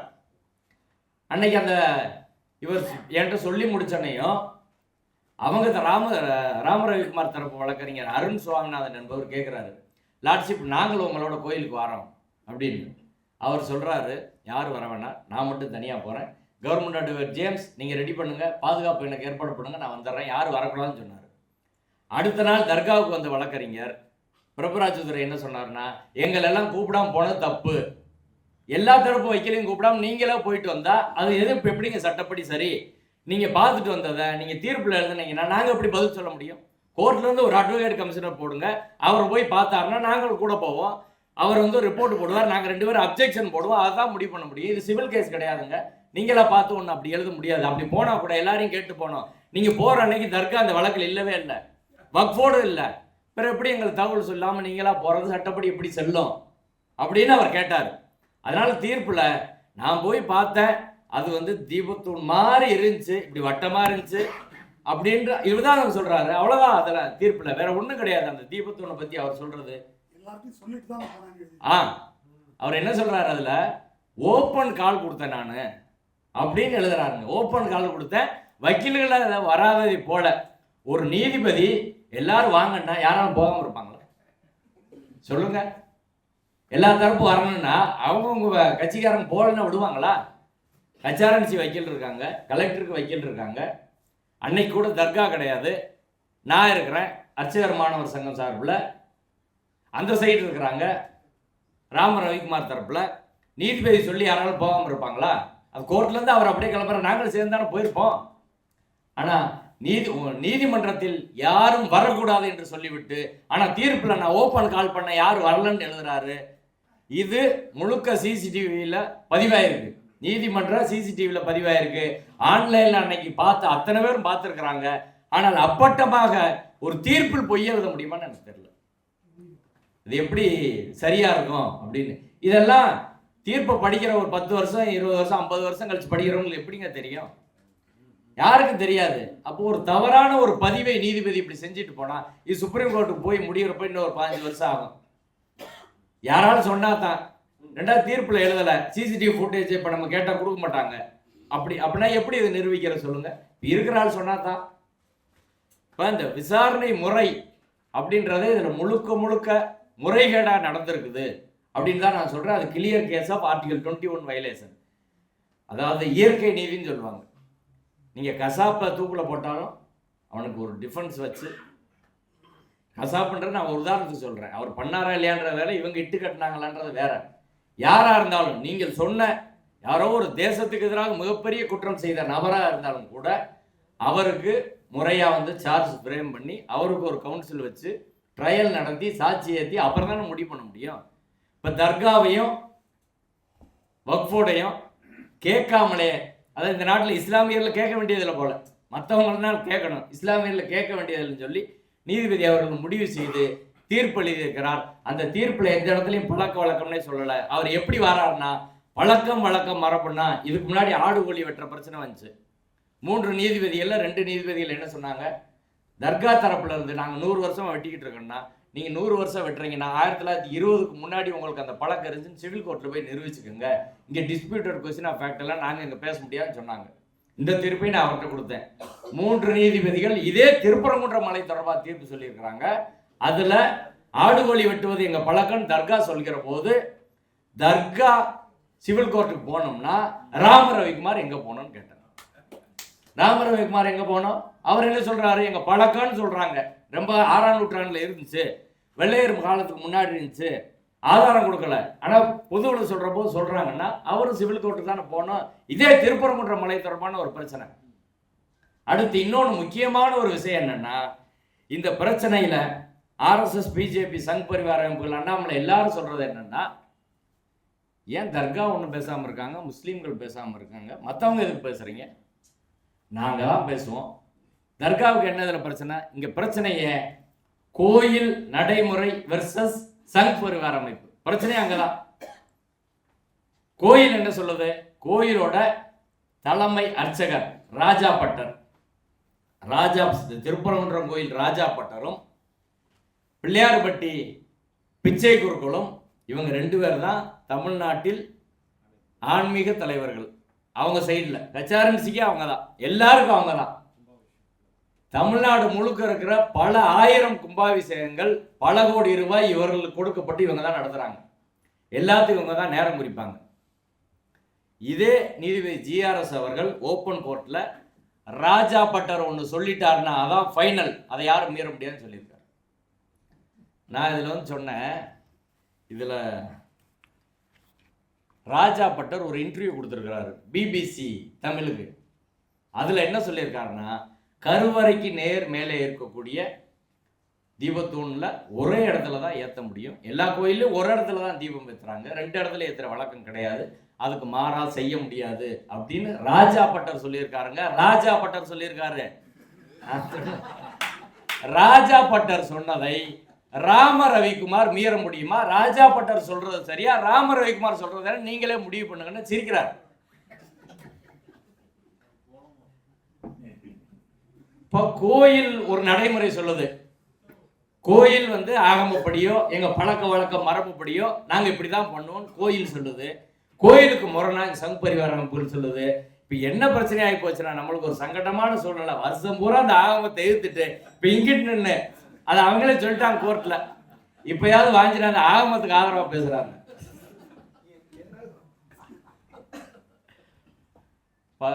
ஆகமப்படி நீங்க தானே இதுவரை சொன்னீங்க, இதுவரை உள்ள எல்லா வழக்கு 1971 இருந்து அனைத்து சாதி அர்ச்சகர் வழக்கு, சேசம்மாள் வழக்கு, ஆதித்தன் வழக்கு, அதுக்கப்புறம் 2வது அர்ச்சகர் வழக்கு 2015 ஆதி சிவாச்சாரிகள் வழக்கு, அதுக்கப்புறம் இங்க மெட்ராஸ் ஹைகோர்ட்டில் நடந்த அர்ச்சகர் வழக்கு, இன்னைக்கு உச்ச நீதிமன்றத்தில் சுந்தரேஷ் அவர் பெஞ்ச் முன்னாடி இருக்க வழக்கு, சிதம்பரம் நடராஜர் கோயில் வழக்கு, எல்லா வழக்குலையும் இவங்க சொன்னது என்னன்னா, ஆகமம், கோயில், பழக்கம், வழக்கம், மரபு இதே நீதிபதி ஜிஆர்எஸ் முன்பாக அனைத்து ஜாதி அர்ச்சகர் நியமனத்தில் திருச்சி வயலூர் முருகன் கோயிலில் 2 நான் பிராமண அர்ச்சகர்கள் போடுறாங்க. தோழர் கூட கூட்டம் நடத்தினாங்க. அதில் அந்த பரம்பரை அர்ச்சகர்கள், அங்கே உள்ள பரம்பரை பிராமண அர்ச்சகர்கள் அவங்க வழக்கு போடுறாங்க. இதே நீதிபதி ஜிஆர்எஸ் தான் வருகிற போது அவங்க என்ன சொல்கிறாங்கன்னா, நாங்கள் இந்த பரம்பரையில் தான் வந்தோம், கௌசிய முனிவர் பறவையில் அந்த முனிவர் 4 ரிஷி வழியில் எங்களை தவிர வேறு யாரும் நியமிக்கக்கூடாது அப்படின்னு அவங்க வழக்கு போடுறாங்க.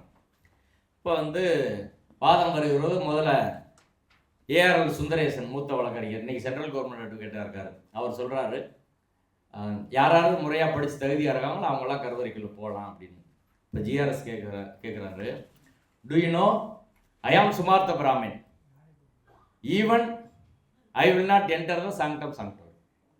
நானே சுமார்த்த பிராமின், நானே கருவறைக்குள்ளே போக முடியாது, நீங்களே எல்லாம் போகலான்றீங்க. அடுத்து அஜ்மல் கான் சொல்கிறாரு, அவர் பேச ஆரம்பித்தார். சரி அஜ்மல் கான், அப்போ முஸ்லீம் கிறிஸ்டின்லாம் உள்ளே விட்டுறோம் நம்ம கருவறைக்குள்ள அப்படின்னு அவர் நின்றுட்டார். 3ஆவதாக நான் எந்திரிச்சு சொன்னேன், இல்லை அவங்க இது மாதிரி அந்த 4 முனிவர் பரம்பரைன்றாங்க, நாங்கள் கௌதம முனிவர் பரம்பரை, கௌதம முனிவர் பரம்பரையில் கடைசியாக நாங்கள் இருக்கிறோம், நாங்கள் அதனால் நாங்களும் பூஜை செய்யலாம் அப்படின்னு சொன்னோம். How do you say that? Are they Brahmins? அவங்க பிராமினான்னு கேட்டார். பிராமின் இல்லை. தென் how do you say that? அவங்க எப்படி சொல்கிறாங்களோ அப்படிதான். அவங்க பரம்பரையாக அவங்க அப்பா அம்மாலாம் தாத்தாலாம் மூதாதையர் சொல்லியிருக்கிறாங்க, எங்களுக்கு அப்படிதான் சொல்லியிருக்கிறாங்க, அவங்க எவிடன்ஸ் கொடுத்தா நாங்கள் எவிடன்ஸ் கொடுக்குறோம் அப்படின்னு. அவருக்கு பயங்கர கோபம் தாங்க முடியல. Are you going to withdraw or not? சொன்னேன். I will not withdraw. Then you will face the consequences. Yes, I am ready to face the consequences சொன்னேன். பேசாமட்டார். அதுக்கப்புறம் கேஸை நடத்தினோம். கேஸை நடத்தி உச்சநீதிமன்ற தீர்ப்புலாம் கொடுத்து எல்லாம் பேசி முடித்த பிறகு ஆமாம் அப்படின்ட்டு வச்சுட்டு அதில் என்ன நினச்சுன்னா, அதுக்கப்புறம் ஒரு 3 மாதம் அந்த தீர்ப்பை சொல்லாமல் வச்சிருந்து. ஏன்னா அவர் தீர்ப்பு சொன்னால் அடுத்த அப்பீல் போனால் ஒரு பெஞ்சு ஸ்டே கொடுத்துற உறுதியாக கொடுக்கவே இல்லை. 3 மாதம் கழித்து தீர்ப்பு சொல்கிறார். அப்புறம் நம்ம பார்த்தோம், அடுத்த பெஞ்ச் சரியில்லை, நம்ம 3 மாதம் அப்பீல் போடல, அடுத்து வர்ற பெஞ்சில் போட்டு ஸ்டே வாங்கிட்டோம். இப்போ ஸ்டே பெண்டிங் இருக்கு. இப்படி தான் கோர்ட் நடக்குது. நீங்கள் ஏதோ நம்பிக்கிட்டு இருக்கீங்கன்னு நினைக்கிறேன். அது அப்படி பெண்டிங் இருக்கு. அப்போ அதே போல் இந்த வழக்கு, கரூர் வழக்கு எல்லாருக்கும் தெரிஞ்ச எச்சிலை வழக்குலேயும் அதே போல் தான் நடந்துச்சு. முதல் நாள் ஆர்டர் போட்டு அதை நடைமுறைப்படுத்த விட்டார். அப்புறம் நம்ம அப்பீல் போட்டு அந்த உத்தரவை செட்டிசைட் பண்ணி நீதிபதி ஜிஆர் சாமிநாதன் அவர்கள் ஜுடிஷியல் இன்டிசிப்ளினாக நடந்துக்கிட்டாருன்னே அதில் ஃபைண்டிங்ஸ் வாங்கி அந்த உத்தரவு என்பது ரத்து செய்யப்பட்டு உச்சநீதிமன்றத்தில் அந்த வழக்கு நிலுவையில் இருக்குது, ஸ்டே கிடையாது. அதனால் அந்த எச்சிலை சடங்கு தடை செய்யப்பட்டு இருக்கிறது. இப்போ இந்த வழக்கு விசாரணை நடந்த முறை, அடுத்த அந்த தீர்ப்பு, அந்த தீர்ப்பில் கடைசியாக அவர் சொல்கிறது என்னன்னா, இந்த பழக்க வழக்கம் இதெல்லாம் இருக்கட்டுங்க, அந்த சொத்து கோயிலுக்கு சொந்தம், அதனால தீபம் ஏற்றுங்க. எங்கே வந்துட்டாங்க பாருங்க. சொத்து கோயிலுக்கு சொந்தம் இல்லைன்னு கோயில் கோர்ட்டுக்கு வந்தாங்களா? யாராவது சொன்னாங்களா? எங்கேயாவது அந்த டிஸ்பியூட் இருக்கா? அவன் சொத்துக்காரங்க 2 பேரும் ஒன்றும் சொல்லலை, யாரோ ஒருத்தர் வழக்கு போடுறான். அது நீங்கள் இந்துக்கள் எல்லாம் சொத்தை நீங்கள் பாதுகாக்கணும்ல, அதனால் அது கோயில் சொந்தமான சொத்தை எப்படி கண்டுபிடிச்சாரு? ஏற்கனவே ஒரு நீதிபதி எல்லை அளக்கணும்னு சொல்லியிருக்காரு. அவங்க சொத்துன்னு எப்படி கண்டுபிடிச்சாருன்னா, அதை கண்டுபிடிச்ச முறையாக இருக்க யாரும் அப்படி ஒரு கண்டுபிடிக்க முடியாது. கோர்ட்டில் கேட்குறாரு, யாராவது சொல்லுங்க, ஆனால் யார் கவர் பண்ணா? அன்னைக்கு அந்த தூணை யார் கவர் பண்ணா? எல்லாரும் பேசாமல் இருக்கோம். கோயில் அட்வொகேட்டை பார்த்து சொல்லுங்க, யார் கவர் பண்ணா? நாங்கள் தானே கவர் பண்ணோம். அப்போ சொத்து உங்களுக்கு தான் சொந்தம். இப்படி தான் கண்டுபிடிச்சார். சரி, தர்காவு காம்பவுண்ட் இருக்கா? கவர் பண்ணான்னா அந்த இப்போ இந்த சர்வே கல் சொல்கிறாங்கல்ல, அதை சுற்றி 4-5 கட்டைகளை வச்சு அடக்கி போலீஸ் பாதுகாப்புன்னு நிற்கிறாங்க. போலீஸ் பாதுகாப்பு நிற்கிறத அவர் கேட்குறாரு. சுற்றி கட்டையெல்லாம் வச்சு யார் இது பண்ணுது அப்படின்னா, கோயில் சொல்கிறாங்க நாங்கள் தான். தர்காவுக்குலாம் அந்த பக்கமே விடலை, போலீஸ் பாதுகாப்பு போட்டு ஏதாவது பிரச்சனை யாரும் விட மாட்டுறாங்க. அதனால் அவங்க 4 கட்டையை அடிக்க வச்சதை கேட்டு, அப்போ நீங்கள் தான் நடக்குனீங்க, நீங்கள் தான் அதுக்கு ஓனர் அப்படின்றாரு. அடுத்து கேட்குறாரு, இந்த தர்காவை காம்பவுண்ட் இருக்கான்? ஆமாம். போலீஸ் சொல்கிறாரு, அங்கே ஒரு எஸ்ஐ வந்திருந்தாரு, காம்பவுண்ட் இருக்குங்க. அந்த காம்பவுண்ட்லேருந்து அந்த தூண் எவ்வளோ தூரத்தில் இருக்குது? ஒரு 40-50 மீட்டர் இருக்குங்க. அப்புறம் என்ன, 15 தானே சொல்லியிருக்காங்க. அப்போ ரைட்டு, ஓகே போதும். இது 2 வச்சு 15 மீட்டருக்கு அப்பான்னு சொல்லியிருக்கு. கோயில் கவர் பண்ணியிருக்காங்க, அவங்களுக்கு சொந்தமான சொத்து. இதான் தீர்ப்பு. அப்போ இந்த தீர்ப்பை நீங்கள் படிச்சீங்கன்னா, இது தீர்ப்பல்ல, நீதிபதியோட ஒப்பீனியன் தெரியும். நீதிபதிகள் தீர்ப்பு கொடுக்கலாம், ஒப்பீனியன் கொடுக்க முடியுமா சொல்லுங்க? எங்காவது நீதிபதிகள் ஒப்பீனியன் கொடுக்க முடியுமா? பாபர் மசூதி வழக்கில் ஒப்பீனியன் தான் கொடுக்குறாங்க, தீர்ப்பு கிடையாது. இதே வார்த்தையை எந்த வழக்கில் சொல்லியிருக்காங்க? கரூர் எச்சிலை வழக்கில் 2 நீதிபதிகள் சொல்லியிருக்கிறாங்க. அதை நாங்கள் தீர்ப்புன்னு சொல்லப்படுற அதை நாங்கள் முழுசாக படித்தோம். அது தீர்ப்பு கிடையாது, ஜஸ்ட் ஒப்பீனியன், நீதிபதியோட ஒப்பீனியன். இதுவும் நீதிபதியோட ஒப்பீனியன் தான். அவர் போய் பார்த்துட்டு வந்தது, அவர் விரும்பினது எல்லாத்தையும் அங்கே எழுதியிருக்கிறாரு. ஒப்பீனியன் எப்படி தீர்ப்பாக முடியுன்றதா நம்ம கேள்வி. இப்போ அந்த வழக்கு நடந்த முறை, அந்த வழக்கின் தீர்ப்பு எல்லாமே அரசியல் சட்டத்துக்கு விரோதமாக ஏற்கனவே நீதிமன்ற நடைமுறைகளுக்கு முரணாக தான் அது நடந்திருக்கு. அடுத்து கண்டெம்ட்.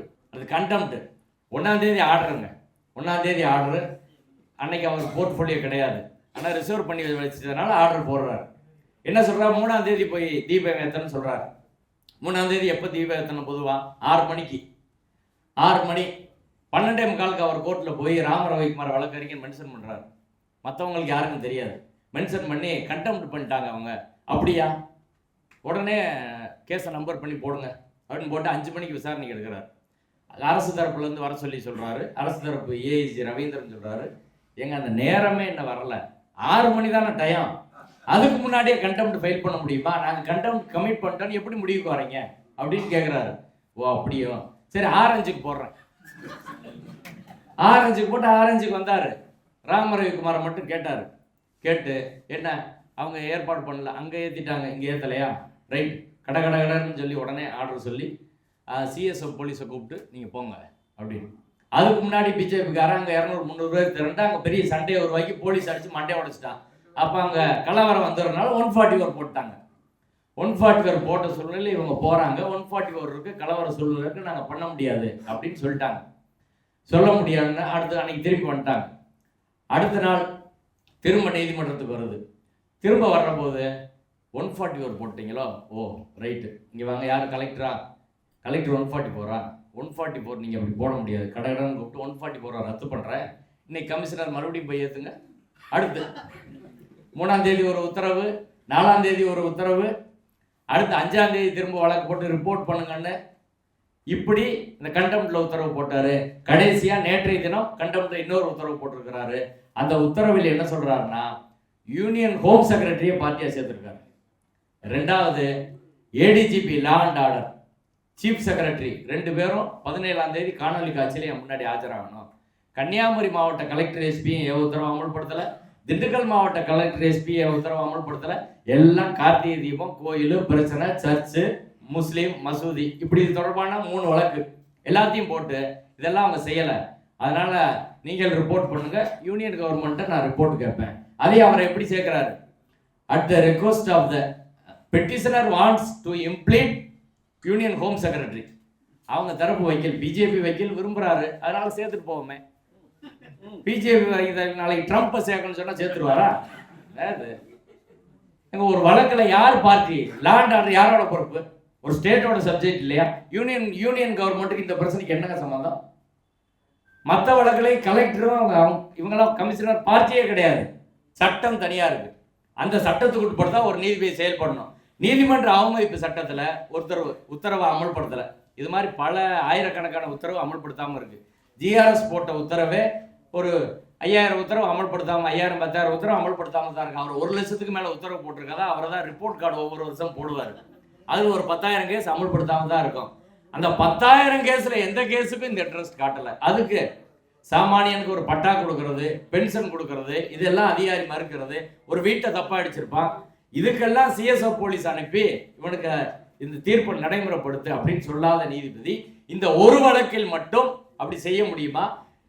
கண்டெம்ட் ஜூரிஸ்டிக்ஷனை ரிட்டோட ஸ்கோப்பை விரிவாக்கி உத்தரவு போட முடியுமா சொல்லுங்க? போடவே முடியாது. ரிட் பெட்டிஷன்ல ஒரு தீர்ப்பு சொல்லிட்டா தீர்ப்பு அடுத்த அப்பீல்ல தாங்க அதை நீங்க மாற்ற முடியும். இவர் ரிட் பெட்டிஷன்ல சொன்ன தீர்ப்பை கண்டெம்ட்ல உட்காந்து அடுத்து மாத்துறாரு. அடுத்து வரும்போது என்ன மாற்ற போறாருன்னு தெரியல. அந்த கண்டெம்ட்ல அடுத்து கலெக்டர் 144 போட்டாரா, கலெக்டர் 144 குவாஸ் பண்ணிட்டு கலெக்டரே பார்ட்டியா சேர்த்து அவருக்கு கண்டெம்ட் நோட்டீஸ். பொதுவாக வழக்கில் என்ன செய்வாங்க, ஒரு நீதிபதி நாங்கள் ஒரு தீர்ப்பு வாங்குறோம், அந்த தீர்ப்பை அரசாங்கத்துக்கு அனுப்புவோம். அனுப்பிட்டு அவங்க குறிப்பிட்ட பீரியட் 4 வாரம் 6 வாரம்னு சொல்லுவாங்க. அதுக்குள்ளே செய்யலைன்னா நாங்கள் அதுக்கப்புறம் நோட்டீஸ் அனுப்புவோம், லீகல் நோட்டீஸ் அனுப்புவோம், கண்டெம்ட் நோட்டீஸு. நீ வில்ஃபுல்லாக இப்படி பண்ணுற சொல்லிட்டு அதுக்கு அவன் பண்ண மாட்டான். அதுக்கப்புறம் நாங்கள் நீதிமன்றத்தில் ஃபைல் பண்ணோம். ஃபைல் பண்ண ஒரு 2-3 நாள் கழித்து விசாரணைக்கு வரும். விசாரணைக்கு வரும்போது கேட்பாங்க. கேட்டால் அவங்க அப்பீல் ஃபைல் பண்ணியிருக்கோம் அப்படின்னு சொல்லுவாங்க. சொன்னால் 4 வாரம் 6 வாரம் கழித்து போட்டுருவாங்க. அப்பீல் முடிஞ்ச பிறகு பேசிக்கலாம். இதுதான் கோர்ட்டு கூட வழக்கமான நடைமுறை. இதில் 3ஆம் தேதியே சொல்லிட்டாங்க நாங்கள் அப்பீல் ஃபைல் பண்ணிட்டோம். இப்போ அந்த வழக்கமான முறை மீறப்படுகிறது. அடுத்து ஒரு அப்பீல் போட்டிருக்கோன்னா முடிச்சிடணும். அதுக்கப்புறம் பிரச்சனை சுப்ரீம் கோர்ட் வரை போயிடுச்சு. அதே நீதிபதி விடுவதாக இல்லை. இது மாதிரி எந்த நீதிபதியும் தமிழ்நாட்டு நீதித்துறையில அப்பீல் பெண்டிங் இருக்குன்னா யாருமே எடுக்க மாட்டாங்க.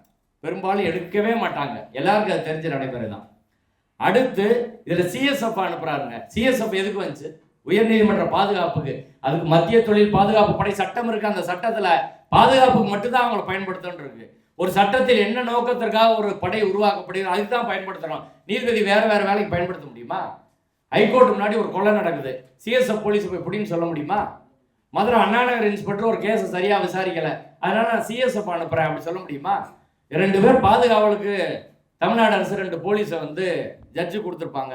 இவங்க செய்யல, இவங்களை போய் அனுப்புறேன்னு சொல்ல முடியுமாங்க? யாருக்கு என்ன வேலையை அதுதான் செய்ய முடியும். போலீஸ் டிபார்ட்மெண்ட் வேலையை மருத்துவத்துறையை வச்சு செய்ய முடியுமா? ஒரு ஆசிரியர் வேலையை சர்வே டிபார்ட்மெண்ட் வச்சு செய்ய முடியுமா?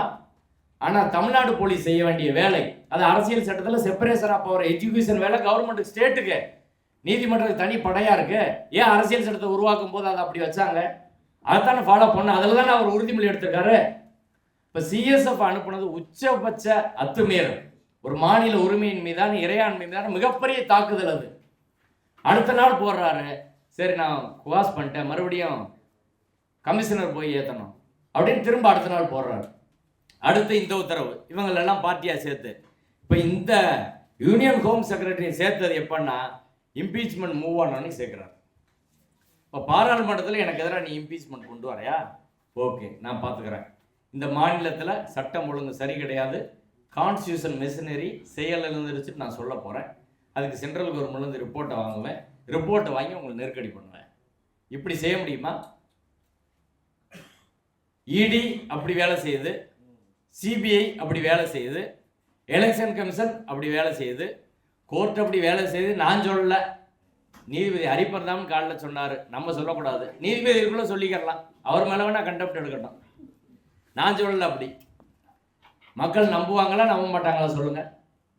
இப்போ என்ன, ஒரு தேர்தல் நேரத்தில் ஒரு தேர்ந்தெடுக்கப்பட்ட அரசாங்கத்திற்கு நீதிமன்றம் மூலமாக நெருக்கடி தரலாமா? பிஜேபி நீதிமன்றம் மூலமாக நெருக்கடி தந்தா நீதிமன்றம் அதுக்கு பலியாகலாமா அப்படின்றதான் நாம் கேட்குற விஷயம்.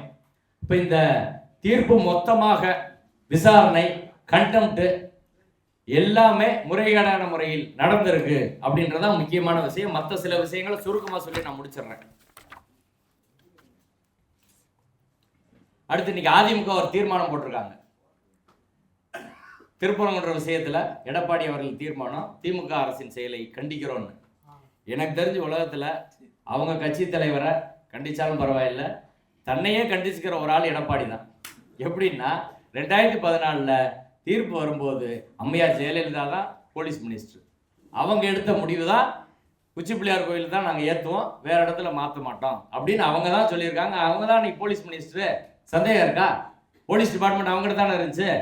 அப்போ அம்மாவை கண்டிச்சு இன்னைக்கு ஒரு தீர்மானம். அடுத்து 2017 அப்பீல் வரும்போது அன்னைக்கு போலீஸ் டிபார்ட்மெண்ட் எடப்பாடிட்டு இருந்துச்சு. தன்னையே கண்டிச்சு ஒரு தீர்மானம் உலகத்தில் இந்த கட்சியை தவிர வேற யாரும் போட மாட்டாங்க. ஆமா. அடுத்து மிகப்பெரிய ஒரு பிரச்சனை, அது தீபத்தூணா சர்வே தூணா. தமிழ்நாடு முழுக்க பெரிய ஆராய்ச்சி நடந்துகிட்டு இருக்கு. 2 கை எவிடன்ஸ் எடுத்து மாறி மாறி போட்டுக்கிட்டு இருக்கிறாங்க. அந்த சைடு எவிடன்ஸ் இல்லை, இந்த சைடு எவிடன்ஸ், அந்த சைடு போடுறான். தினமலர்ல இந்த தீபத்தூண் இருக்கு பாருங்க, தீபத்தூண்ணு உச்சி பிள்ளையார் கோயில் பக்கத்துல இருக்கலாம், அதான் இதுன்றான், அதான் இது அப்படின்னு. அப்படி இருந்த நேரம் விட்டுருப்பாரா ஜிஆர்எஸ்? என்ன நடந்திருக்கு இந்த நாட்டில்? அங்க கல்வெட்டு இருந்து இந்த எவிடன்ஸ் இருந்துச்சுன்னா நேரம் என்னைக்கோ அந்த வழக்கு முடிச்சு போயிருக்கும்.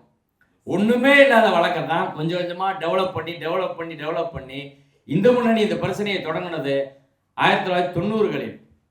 கிட்டத்தட்ட 30 வருஷத்துக்கு மேல தொடர்ச்சியாக முயற்சி பண்ணி திருப்பரங்குன்றத்திலிருந்து மதுரையிலிருந்து ஒரு ஆள் போல பெட்டிஷன் பாருங்க, திருநெல்வேலி அங்க எலுமலை, வேற பெட்டிஷனர் கூட வேற ஒரு ஆள். இந்து முன்னணி தோற்று போன ஒரு பிரச்சனையில் நீதித்துறையை வைத்து நீங்க மறுபடியும் உயிர் கொடுக்க ஒரு பிரச்சனையை கொண்டு வராங்கன்னா அதுக்கு நீதிமன்றம் பலியாகலாமா தான். இது தீபத்தூணா சர்வே தூணா என்பதை பொறுத்து ஒரே ஒரு தகவலை மட்டும் சொல்கிறேன்.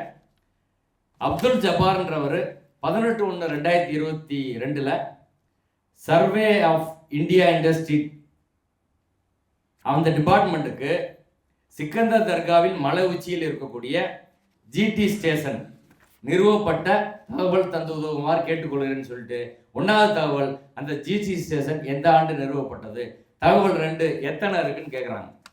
அதற்கு சர்வே ஆஃப் இந்தியா டிபார்ட்மெண்ட்ல இருந்து 24/2/2022 சென்னையில் இருக்க எங்கள் ஆஃபீஸில் மலையிலெல்லாம் நனைஞ்சு போச்சு, அதனால் டேராடூனில் ஒரு ஆஃபீஸ் இருக்குது அங்கே வாங்கி தரோம் அப்படின்னு சொல்கிறாங்க. ஆனால் உண்மையிலே வாங்கி கொடுத்துருக்கான் ஒரு நல்ல ஆஃபீஸர் இருக்கான் போல. 21/3/2022 மோடி தான் இப்போ பிரதமர்னு நினைக்கிறேன், சந்தேகம் இல்லையே. மோடி பிரதமராக இருக்கும்போது சர்வே ஆஃப் இந்தியா டிபார்ட்மெண்ட்லேருந்து அப்துல் ஜபார் திருப்பரங்குன்றத்துக்காரர் கொடுத்த தகவல் வந்து the information received from GNRP Dehradun is given ப்ளோன்னு சொல்லிட்டு 1 information number 1 hill stations were established in the years 1808, 1809 and 1871 as per records. இது ஃபர்ஸ்ட். 2வது 2 number of hill stations are there as per records. 2 hill station அங்கே இருக்கு அப்படின்னு சொல்றாங்க. இந்த hill station survey point அப்படின்றதுக்கான ஆதாரமாக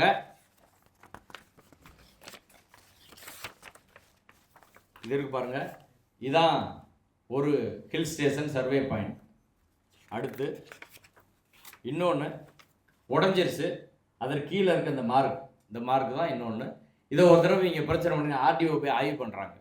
ஆய்வு பண்ணும்போது இது சர்வே தூண் தெரிஞ்சிருச்சு, பேசாமல் திரும்பி போயிட்டாங்க.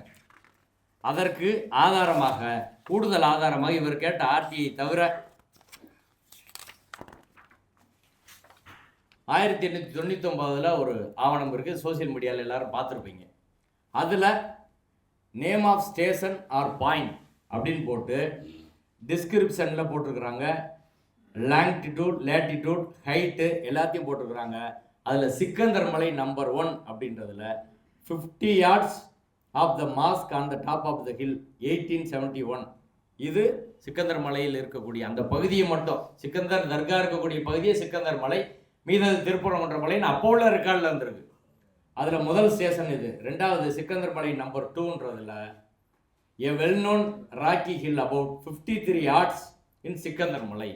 அங்கே வந்து இது எந்த வருஷம்னா 1808, 1808-9 ஒரு ஸ்டேஷன் அந்த point survey point.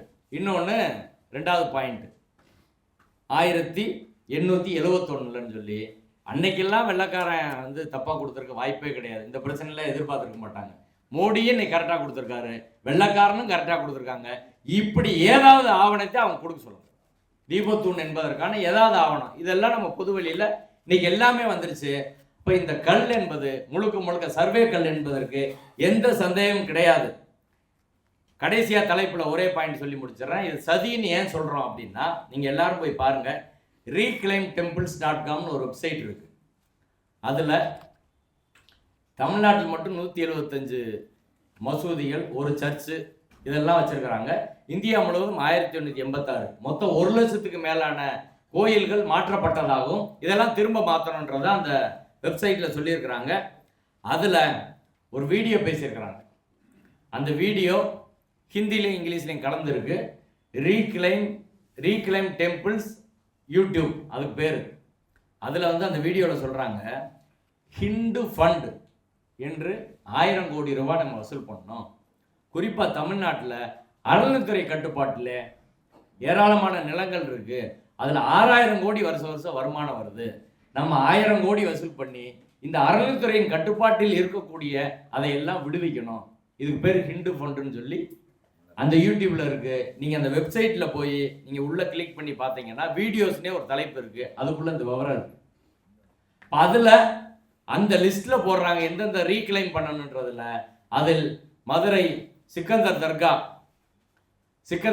1, Madurai Goripalayam தர்கா, இப்படி நிறைய இடத்துல நாடு முழுவதும் அப்படி சொல்கிறாங்க. இப்போ இந்த திட்டம் என்பது போற போகல் நடந்த திட்டம் கிடையாது. போன பிப்ரவரி 4 கஜராஜா பேசினார், அயோத்தியா மாத்துவோம் நீதிமன்றத்தில் சொல்லிட்டு. அதனை தொடர்ந்து முருக பக்தர்கள் மாநாடு, அங்கேயும் மதத்தை அரசியலில் கலக்க மாட்டோம்னு சொல்லி அதுக்கு நம்ம கம்ப்ளைண்ட் கொடுத்து எஃப்ஐஆர் இருக்கு. அதுலேயும் சொல்லிட்டு போனாங்க, அதுக்கு எஃப்ஐஆர் போட்டிருக்கு. அதுலேயும் கார்த்திகை தீபம் ஏற்றுவோன்னு தீர்மானம் போட்டாங்க. அடுத்து ஆடுகொலி வெட்டக்கூடாது, அடுத்து சிக்கந்தர் மலைன்னு கூப்பிடக்கூடாது. அதுக்கப்புறம் இப்போ கார்த்திகை தீபம், இப்போ இந்த ரீக்ளைம் டெம்பிள்ஸ்லையும் இந்த வரிசையாக அவங்க எடுத்திருக்கிற ஒவ்வொரு பிரச்சனையும் எல்லாத்தையும் தொகுத்து பார்க்குற போது தமிழ்நாட்டிலே ஒரு மிகப்பெரிய சதியை இவங்க அரங்கேற்ற நினைக்கிறார்கள். அதற்கு நீதித்துறை முழுக்க முழுக்க பலியாகி கொண்டு இருக்கிறது அப்படின்றதான் சிக்கலான ஒரு விஷயம். எனவே தமிழக மக்கள் இந்த சதியினை புரிந்து கொண்டு இந்த சனாதன சதியினை வீழ்த்த நாம் பெரியார் தடி கொண்டு களத்தில் நிற்போம். நன்றி.